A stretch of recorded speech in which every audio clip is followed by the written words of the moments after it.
नाज़रीन अस्सलाम वालेकुम। खबरनामे में आपका खैर मकदम है। पहले नजर डालते हैं सुर्खियों पर।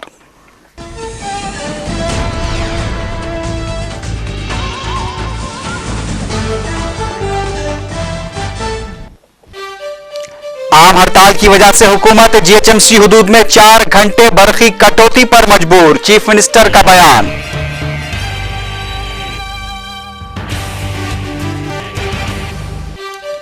तेलंगाना के कांग्रेसी कायदीन का दिल्ली में इजलास, इस्तीफों पर इत्तेफाक राय नहीं बन पाया। मसला तेलंगाना पर प्रणब मुखर्जी की क़यादत में आज होगा अहम इजलास। तेलंगाना इलाकों का 2 महीने में दौरा करने चंद्रबाबू नायडू ने किया ऐलान।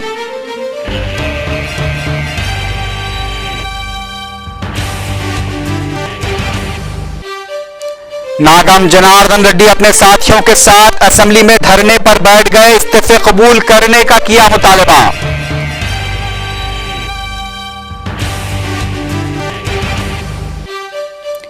किसानों के मसाइल के यकसुई के मुतालबे पर जगन मोहन रेड्डी की विजयवाड़ा में 1 रोजा भूख हड़ताल।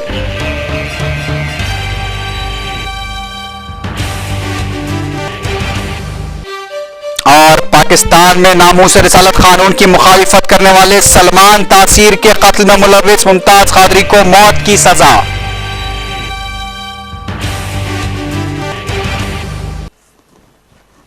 अब खबरें तफसील से।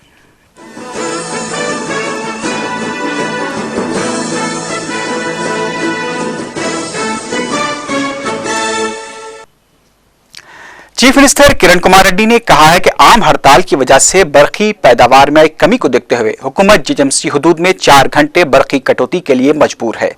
कैंप ऑफिस पर ग्रेटर हैदराबाद के पार्टी कारकुनों से खिताब करते हुए चीफ मिनिस्टर ने आम हड़ताल की वजह से अवाम को पेश आ रही मुश्किलात पर शदीद तशवीश का इजहार किया। उन्होंने कहा कि हड़ताल की वजह से गरीब और यौमिया उजरत पर काम करने वाले अफराद को कई मुश्किलात का सामना करना पड़ रहा है। चीफ मिनिस्टर ने कहा कि हड़ताल की वजह से कोयले की पैदावार मुतासिर हुए, जिसकी वजह से बरकी पैदावार पर भी असर पड़ा है। चीफ मिनिस्टर किरण कुमार रेड्डी ने कहा कि हुकूमत अवाम की मुश्किलात को देखते हुए दीगर रियासतों से यौमिया 12 करोड़ रुपए खर्च करते हुए बरकी खरीद रही है।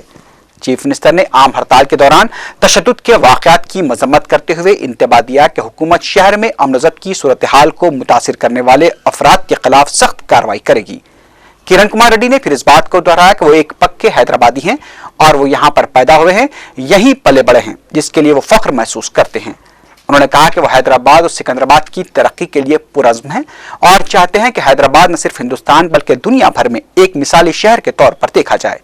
उन्होंने फिर इस बात को दोहराया कि हैदराबाद को खूबसूरत बनाने के लिए 900 करोड़ रुपए मख्तस किए गए हैं और मरकजी हुकूमत ने मेट्रो रेल प्रोजेक्ट के दूसरे मरहले के लिए 640 करोड़ रुपए मंजूर किए हैं।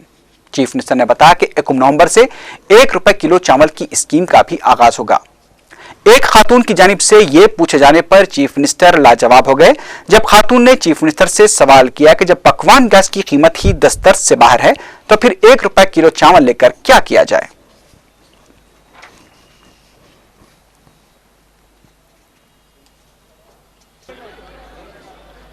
అది వెరిఫికేషన్ జరుగుతా ఉంది। త్వరలో ఈ 2,70,000 కుటుంబాలకు ఎవరెవరికి అర్హత ఉందో వారందరికీ కూడా ఈ రేషన్ కార్డుతో పాటు 1 రూపాయి కిలో బియ్యం ఇవ్వటం జరుగుతుందని స్పష్టం చేస్తున్నాం। వీటితో పాటు పెన్షన్స్ అదనంగా హైదరాబాద్లో 18,000 పెన్షన్లు రచ్చబండ్లో వచ్చిండేటివి అదనంగా ఇవ్వటం జరుగుతా ఉంది। ఇదిగాక హౌసింగ్ ఇండ్లు లేని వారు ఇప్పటి వరకు రచ్చబండలో వచ్చిన అర్హత ఉండేవారికి 1,70,000 మంది గ్రేటర్ హైదరాబాద్ లో కొత్త వారికి ఇండ్లు కట్టించేదానికి అన్ని ప్రణాళికలు తీసుకోవటం జరుగుతుంది। दिल्ली में तेलंगाना के कांग्रेसी कायदीन का इजलास रुकन राज्यसभा के किशोरा की खामगाह पर मुनक़िद हुआ। 3 घंटे तक चले इजलास में इस्तीफे देने पर इत्तेफाक राय नहीं हो पाया और यह वाज़ेह इशारा मिल रहा है कि कांग्रेस की तेलंगाना कायदीन आला कमान से टकराव का मौक़िफ़ नहीं चाहते और इस्तीफों के ऐलान को टाल दिया जा सकता है। इजलास के बाद मीडिया से बात करते हुए रुकन पार्लियामेंट पूनम प्रभाकर ने कहा कि कांग्रेस अलहदा तेलंगाना मसले पर दूसरी अहम जमातों के मौक़िफ़ का इंतजार कर रही है। उन्होंने रियासत की सियासी जमातों से अपना मौक़िफ़ वाज़ेह करने की अपील की। तेलंगाना कायदीन के इस्तीफों के बारे में पूछे गए सवालात को नजरअंदाज करते हुए देखा गया। रुकन असम्बली राजा ने कहा कि हुकूमत को किसानों को बिलाखलल बरक़ी सरबराही को जारी रखने के लिए इक़दामात किए जाने चाहिए। वाज़ेह है कि तेलंगाना कायदीन ने 30 सितंबर तक अलहदा तेलंगाना पर वाज़ेह फैसला न आने पर सख्त मौक़िफ़ इख्तियार करने का ऐलान किया था। ఏ విధంగా తొందరగా పాజిటివ్గా డిసిషన్ తీసుకోవాలనేటువంటి ఆలోచనతోటి చర్చ చేయడం జరిగింది. మిగతా రాజకీయ పార్టీలు ఎందుకంటే కాంగ్రెస్ పార్టీ పక్షాన విత్ ఇన్ డేస్ లోపల అభిప్రాయం వస్తా ఉన్నది కాబట్టి మిగతా రాజకీయ పార్టీల అభిప్రాయాన్ని కూడా అడిగినటువంటి పరిస్థితుల లోపల ఊరికే పత్రికా విలేకరుల సమావేశంలో కాకుండా అధికారికంగా కేంద్ర ప్రభుత్వం నుంచి ఒక 10-15 రోజుల సమయం కాల పరిమితి పెట్టి అభిప్రాయం చెప్పండి. उधर सदरकुल हिंद कांग्रेस कमेटी सोनिया गांधी की हिदायत पर आज शाम मसले तेलंगाना पर मरकजी वजीर खजाना प्रणब मुखर्जी ने एक अहम इजलास तलब किया है। इजलास में तेलंगाना मसले पर गौर का इम्कान है। इजलास में मरकजी वज़रा पी चिदम्बरम, ए.के. अंतोनी के अलावा गुलाम नबी आजाद की शिरकत मुतवक्के है। तेलुगु देशम से मुअत्तल किए गए रुकन असम्बली नागम जनार्दन रेड्डी आज अपना और अपने साथियों का इस्तीफा कबूल करने का मुतालबा करते हुए स्पीकर के चैम्बर के रूबरू बैठ गए और इस्तीफे कबूल करने तक बैठे रहने का ऐलान किया। इस मौके पर मीडिया से बात करते हुए नागम जनार्दन रेड्डी ने कहा कि वो स्पीकर के असेंबली आने और इस्तीफा कबूल करने तक असेंबली में ही बैठे रहेंगे और इस्तीफा कबूल किए जाने तक धरना देंगे। उन्होंने दीगर तेलंगाना कायदीन से कहा कि अलहदा तेलंगाना के लिए कई मुलाजमीन हड़ताल कर रहे हैं और हमें इजहार यगानगत करते हुए असेंबली आकर अपने इस्तीफे देने चाहिए। తెలంగాణ శాసనసభ్యులు ఎవరైతే రాజీనామాలు మన చేసిండ్రో అందరు రావాల్సిందే, అందరూ అంటే ఇక్కడ రాజీనామాలు ఆమోదం చేసుకోవాల్సిందే. ఎందుకంటే ఇప్పుడు ఇట్లా చేసుకోకపోతే ఇవాళ ఇంతమంది త్యాగాలు అన్నిటికి సిద్ధపడి ఉద్యోగస్తులు, టీచర్లు, స్టూడెంట్స్, ప్రజా సంఘాలు, ఇక్కడ సింగరేణి కార్మికులు, టీసీ కార్మికులయ్యా ఇలా నెలకు విద్యార్థులు నెలకు జీతం రాకపోతే బతకలేని వాళ్ళందరూ కూడా చేస్తుంటే ఎందుకే ఇప్పుడు దీక్షకు ఒక్కటండి ఇలా మేము ఇక్కడే కూర్చుంటామండి, బయట ఇస్తాం, అసెంబ్లీలో బయట ఇస్తాం, మా రాజీనామాలు ఆమోదం చేసినాకనే బయటికి కదులుతాం, అంతవరకు మేము కదలాం. స్పీకర్ तेलंगाना नागरा समिति के लीडर रुकन असम्बली वेणुगोपाल चारी ने मरकजी हुकूमत पर अलहदा तेलंगाना मसले को तातुल से दोचार करने का इल्जाम आयद किया है। मीडिया से बात करते हुए वेणुगोपाल चारी ने कहा कि तेलंगाना के कई कायदीन बशमोल केसीआर और कोदंडराम भी दिल्ली पहुंच गए हैं। ऐसे में मरकजी हुकूमत को हीले बहानों को छोड़कर मुस्बित फैसला लेना चाहिए। उन्होंने कहा कि कांग्रेस हीले बहानों के जरिए तेलंगाना कायदीन को गुमराह कर रही है। उन्होंने मुलाजमीन की तनख्वाहों में कटौती की भी मजम्मत की।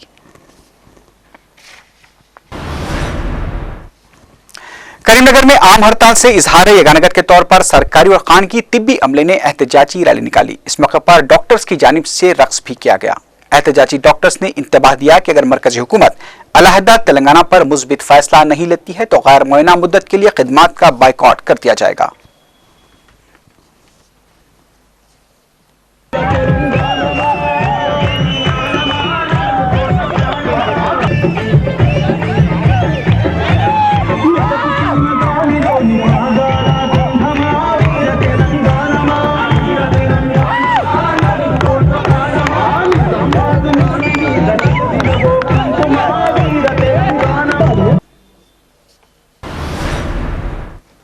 उधर वरंगल में एक सरकारी टीचर ने अलहदा तेलंगाना की तश्कील में हो रही ताखीर से दिल बर्दाश्त होकर खुदकुशी की कोशिश की। जराये के मुताबिक ओमकार नामी टीचर ने नामालूम शय का इस्तेमाल करते हुए ये इंतहाई इकदाम किया।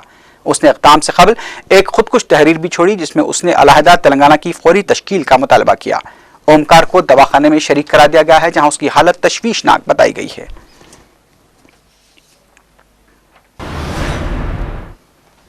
रुकन पार्लियामेंट कड़पा जगन मोहन रेड्डी ने आज विजयवाड़ा में किसानों के मसाइल की यकसुई का मुतालबा करते हुए एक रोजा भूख हड़ताल में हिस्सा लिया। इस मौके पर जगन मोहन रेड्डी ने कहा कि वाईएसआर के दौर में किसानों की फलाह बहबूद के लिए कई इकदाम किए गए थे, लेकिन आज हुकूमत किसानों के मसाइल को नजरअंदाज कर चुकी है। उन्होंने कहा कि हुकूमत किसानों के मसाइल को नजरअंदाज करते हुए डीलर्स को फायदा पहुंचा रही है।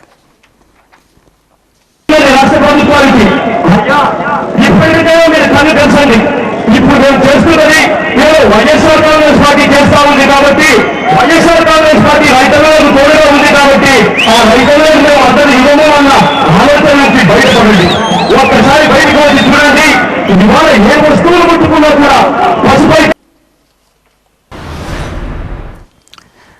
इस्लामिक तंजीमों के कारकुनों ने आज कैंप ऑफिस पर चीफ मिनिस्टर से मुलाकात करते हुए रियासती वजीर शंकर राव की बरतरफी का मुतालबा किया। मीडिया से बात करते हुए तंजीम के नुमाइंदों ने कहा कि शंकर राव जब बदउनवानियों के खात्मे के लिए जिद्दोजहद कर रहे हैं, खुद भी बदउनवानियों में मुलविस हैं।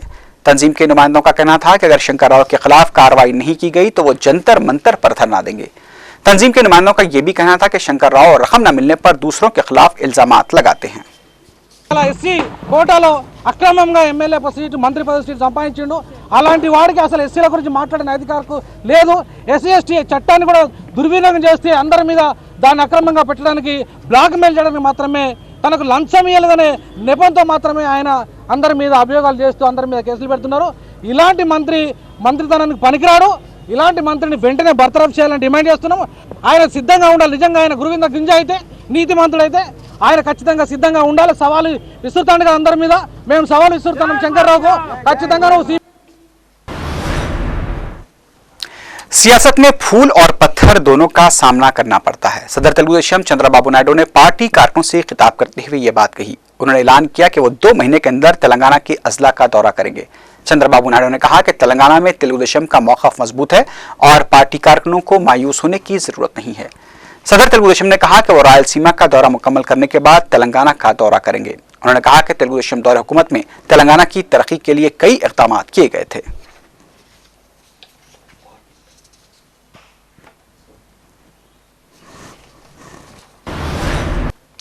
लोकसत्ता पार्टी की 5वीं सालगिरह तकरीब का आज इनेकाद अमल में आया। इस मौके पर पार्टी सरबराह जयप्रकाश नारायण ने पार्टी के कांग्रेस में इंजमाम की खबरों को मुस्तरद कर दिया। उन्होंने कहा कि पार्टी बदउनवानियों से लड़ने के उसूलों पर कायम रहेगी, शफाफ इंतजामिया और अवाम की फलाह बहबूद के लिए भी अपनी जिद्दोजहद जारी रखेगी। అదే సమయంలో దేశవ్యాప్తంగా ఎక్కడ వీలుంటే అక్కడ ఈ వేదికల నిర్మాణం చేసి ప్రజలకి ప్రత్యామ్నాయ రాజకీయం ఉందన్న విషయాన్ని గుర్తు చేయడమే కాదు, మార్గాన్ని కూడా ఇవ్వాల్సిన అవసరం ఉంది. అంచేత ఈ రెంటిని ఇప్పుడు సమకాలీన నడిపే ప్రయత్నం చేస్తున్నాం.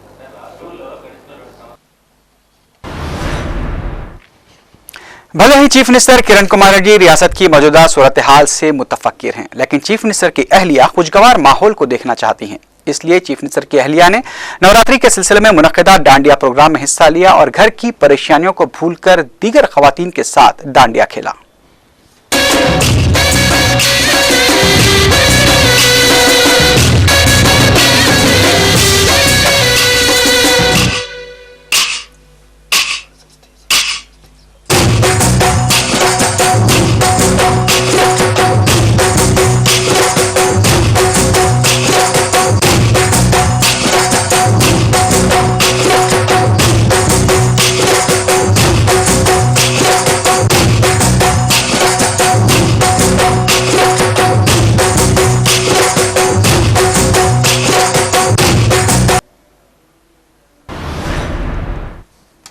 पंजाब रोड नंबर 7 पर टाइल्स के एक शोरूम में आतिशबाजी का वाकया पेश आया। आतिशबाजी के इस वाकये से इलाके में कुछ देर के लिए सनसनी फैल गई। आग लगने की वजह से कजारिया शोरूम में रखा सामान जलकर खाकिस्तर हो गया। 3 फायर इंजनों की मदद से आग पर काबू पाया गया। आग लगने की वजूहात का पता नहीं चल पाया है।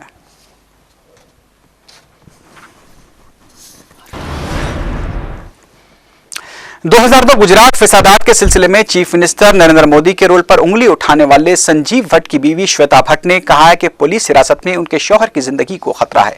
मीडिया से बात करते हुए श्वेता भट्ट ने बताया कि उनके शौहर को उनके वकील से मिलने की भी इजाजत नहीं दी जा रही है। उन्होंने कहा कि हैरत अंगेज तौर पर उनके शौहर को बदनाम जमाना फर्जी इनकाउंटर के शोबे में भेज दिया गया है और वहां उनकी जान को खतरा हो सकता है। संजीव भट्ट को जुमे को गिरफ्तार किया गया था। श्वेता भट्ट ने बताया कि उन्होंने सिलसिले में आला पुलिस ओहदेदारों और गुजरात हुकूमत को एक मकतूब भी रवाना किया है। मालेगांव बम धमाके के सिलसिले में गुज़िश्ता 5 साल से जेल में महरूस 8 बेकसूर मुस्लिम नौजवानों ने आज अपनी जमानत के लिए मुंबई की एक अदालत में दरखास्त दाखिल कर दी है। अदालत ने वाक़े की तहकीकात कर रही NIA को अपना जवाब 1 महीने में दाखिल करने की हिदायत दी है। बेकसूर मुस्लिम नौजवानों की दरखास्त जमानत पर समाअत 31 अक्टूबर तक मुलतवी कर दी गई है। NIA की जानिब से इस बार बेकसूर नौजवानों की जमानत की मुखालिफत न किए जाने के इशारे से यह उम्मीद नजर आ रही है कि 8 मुस्लिम नौजवान 5 साल के बाद अदालत से जमानत पर रिहा हो सकते हैं। वाज़ेह है कि स्वामी असीमानंद ने इस बात का इंकशाफ किया था कि मालेगांव और दीगर बम धमाकों में जाफरानी दहशतगर्दों का हाथ था। अब नजर डालते हैं कुछ बैनुल अक़वामी खबरों पर। बरतानवी अखबार ने इंकशाफ किया है कि तालिबान की जानिब से अल-कायदा के साबिक सरबराह ओसामा बिन लादेन की सबसे छोटी बेवा अमल को सिक्योरिटी हुक्काम की जानिब से छुड़ाने का मंसूबा नाकाम बना दिया गया है। बरतानी अखबार दी सन ने खबर दी है कि तालिबान के सरबराह मुल्ला उमर ने 500 अस्करत पसंदों को हुक्म दिया था कि पाकिस्तान में उस महफूज जगह पर हमला करें जहां पर ओसामा बिन लादेन की सबसे छोटी बीवी अमल अब्दुल फाते को दीगर 2 बीवियों के साथ हिरासत में रखा गया है। अखबार के मुताबिक तालिबान की जानिब से ओसामा बिन लादेन की बेवा को छुड़ाने का मंसूबा नाकाम बना दिया गया। अखबार ने यह इंकशाफ किया है कि ओसामा की बेवा को रखे गए मुकाम की इत्तला ISI के एक मुखबिर की जानिब से बाहर आई थी। ताहम सिक्योरिटी हुक्काम ने हमले के मंसूबे की इत्तला मिलने पर ओसामा बिन लादेन की बीवियों और बच्चों को नामालूम मुकाम पर मुंतकिल कर दिया। यह भी इत्तला मिली है कि तालिबान की जानिब से इम्कानी हमलों के पेश नजर बिन लादेन के ज़र हिरासत अफराद खानदान को कई बार महफूज मुकामात पर मुंतकिल किया गया है।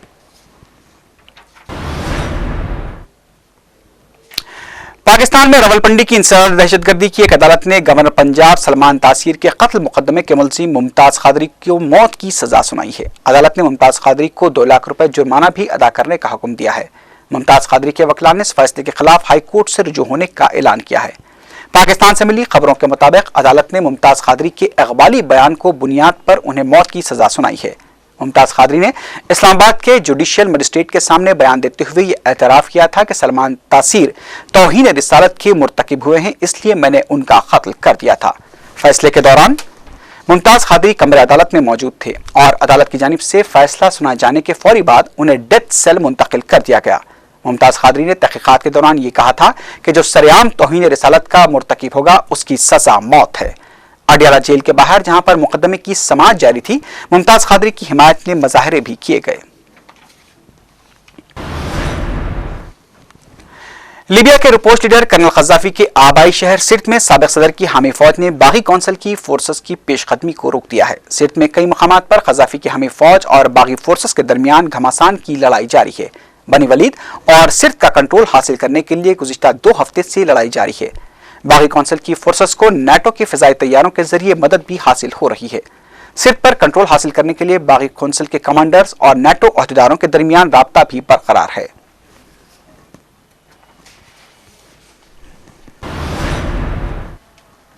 अमेरिका ने पाकिस्तान को यकीन दिलाया है कि शुमाली वजीरिस्तान में अस्करत पसंदों को निशाना बनाने के लिए जमीनी फौज नहीं भेजी जाएगी। यह बयान ऐसे वक्त सामने आया है जब पाकिस्तान में अमेरिका के खिलाफ मुजाहरे जारी हैं। जुमे को पाकिस्तान के मुख्तलिफ शहरों में मजहबी तंजीमों की जानिब से अमेरिका मुखालिफ मुजाहरे किए गए।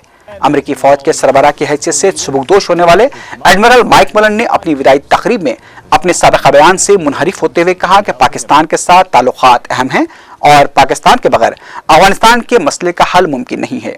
उधर दूसरी जानिब अमरीकी सदर बाराक ओबामा ने इस बात का एतराफ़ किया है कि हक़ानी नेटवर्क के पाकिस्तान के साथ वाज़ेह राब्ते नहीं हैं। ताहम उन्होंने पाकिस्तान पर जोर दिया कि इस मसले को संजीदगी से लेते हुए इसकी यकसोई की कोशिश करे। लेकिन उधर वाशिंगटन के ऐवानों में पाकिस्तान के अंदर अमरीकी ड्रोन हमलों के अलावा जमीनी कार्रवाई के लिए भी हिमायत में इजाफा हो रहा है।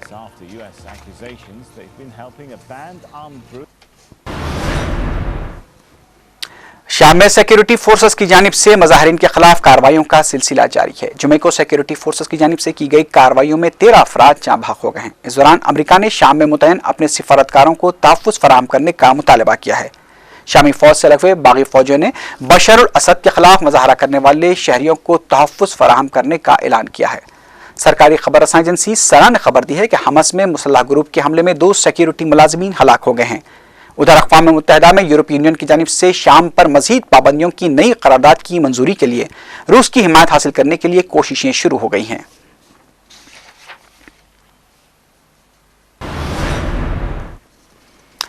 अमेरिका के सदर बाराक ओबामा ने यमन में अल-कायदा के सरकर्दा रहनुमा अनवर अल-अवलकी की हलाकत की तस्दीक कर दी है। ओबामा ने अवलकी की हलाकत को अल-कायदा के लिए एक बड़ा धक्का करार दिया है। उन्होंने कहा कि अवलकी ने बेगुनाह अमरीकियों को मारने की मनसूबासाजी में अहम रोल अदा किया था। इस दौरान अमेरिका और यमनी हुक्काम ने बताया कि अवलकी के काफिले पर ड्रोन हमला किया गया था। यह हमला यमन के मशरकी इलाके में एक पहाड़ी पर किया गया जिसमें और 3 शिद्दत पसंद भी हलाक हुए हैं। वाज़ेह है कि अमेरिका में पैदा होने वाले अनवर अल-अवलकी 90 की दिहाई में अमेरिकी शहर सैन डिएगो में मस्जिद के इमाम थे और ये बात कही जाती है कि 9/11 वाक़े के 2 मुबैना हमलावर उनके खिताबात सुनने भी मस्जिद आया करते थे। अवलकी 2007 में अमेरिका से फरार होकर यमन में रोपोश हो गए थे। उन पर कई अमेरिकियों पर हमलों की मनसूबासाजी का भी इल्जाम लगाया जाता रहा है। इत्तलात के मुताबिक सदर बराक ओबामा ने ही अवल्की को हलाक करने के अहकाम जारी किए थे।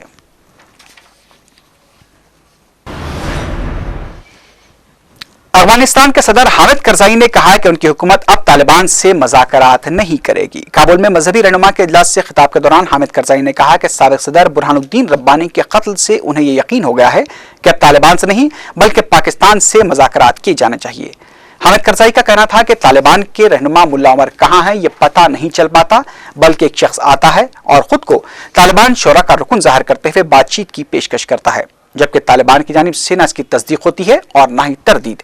ऐसी सूरत हाल में तालिबान से मुज़ाकरात बेमाने हैं। हमें अब पाकिस्तान के सिवा दूसरों से बात नहीं करनी चाहिए। इसी के साथ ही खबरनामा इख्तिताम को पहुंचा। अल्लाह हाफिज।